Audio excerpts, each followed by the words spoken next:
We're joined now from New York by trauma surgeon Teresa Soldner. Teresa, thanks so much for being with us on the programme. You yourself have just returned from Palestine. You travelled to Gaza with the Palestinian American Medical Association and were based at Shifa hospital.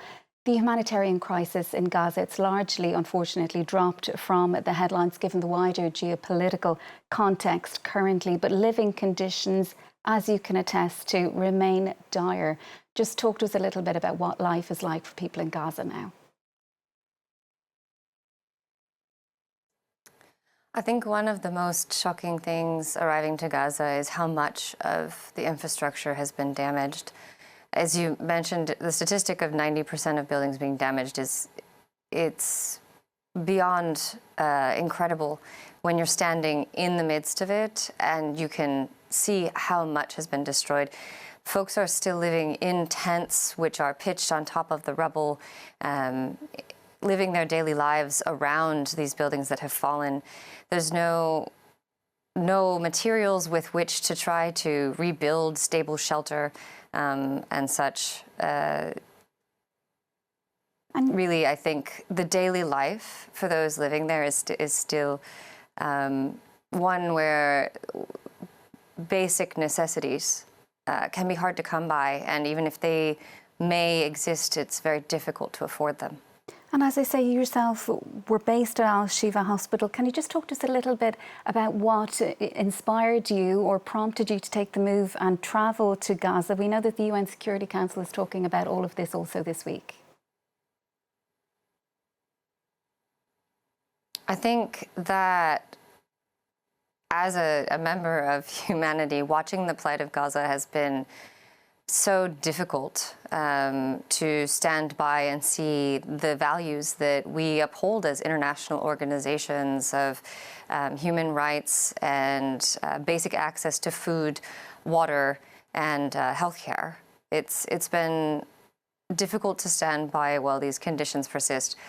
And that's what inspired me to want to work with organizations who've been standing alongside of Palestinians throughout the conflict, to support Palestinians' families, to support Palestinian workers, to continue to care for their population during times of war.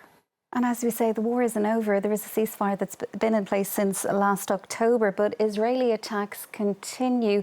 Talk to us a little bit, please, about the kind of injuries the people who were coming into the hospital that you were working at were presenting with. Yes, so at Shifa, we were having daily arrivals of patients who were injured by explosions, shrapnel from explosions, or gunshot wounds that the patients were arriving with in multiples, really. So this is happening daily, not only in one hospital, which was Shifa, where I worked, but also across the region. There's many hospitals experiencing the same. And I think you can tell us a little bit about some patients specifically. Were there some people there, you know, they're going about their ordinary lives, people in Gaza who are being injured in these terrible attacks, these accidents, these shootings that are happening all the time. Is there any particular story that you remember from the people who came in to be treated? What kind of ongoing difficulties are these patients dealing with when they get back to their daily lives? Because it's not like a situation in a hospital in the Western world, for example, where people would be able to stay in hospital. They're coming in and they have to get back to lives where they're living in most likely shelters or tents for the displaced. Yeah, one of the most impactful stories that I was a part of was that a trio of men was going from house to house, inviting people, reminding people that the family had a wedding tomorrow. So the groom and his two brothers-in-law going house to house to speak and invite his neighbors. And all three of them were shot. From my part, when these patients are arriving to the hospital, I took care of both of the brothers-in-law and was able to work with the Palestinian surgeons, operate on them, and get them back to health. But the groom actually died the day before his wedding. And the experience of watching the brothers-in-law go from such a celebratory moment to such a horror, it will stay with me.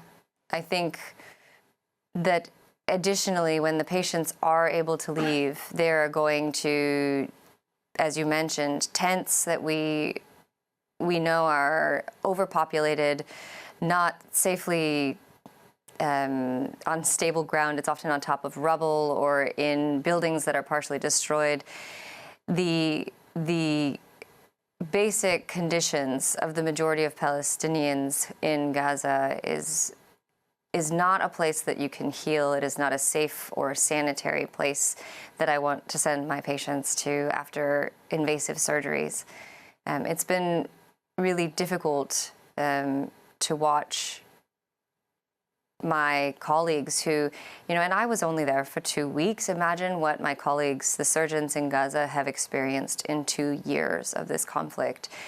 And they have very valiantly tried to take care of their population despite lack of equipment, despite lack of medications that they need, lack of implants. They have surgeons, they have the expertise, and yet no real capacity to take care of their population because of materials that are not arriving.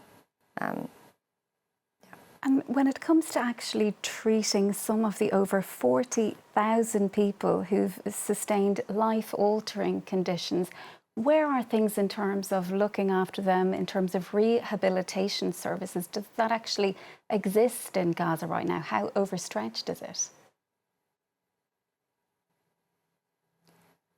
As you mentioned, overstretched is a really great description.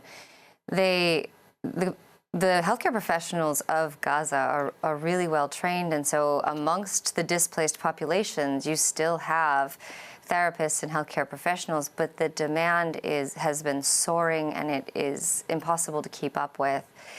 I know that Shifa Hospital alone keeps a list of patients who need reconstructive surgery, and while I was there, the number of patients on that list surpassed 3,000 awaiting reconstructive surgery, much of which can't even start without the materials and orthopedic implants that are needed to do these reconstructions.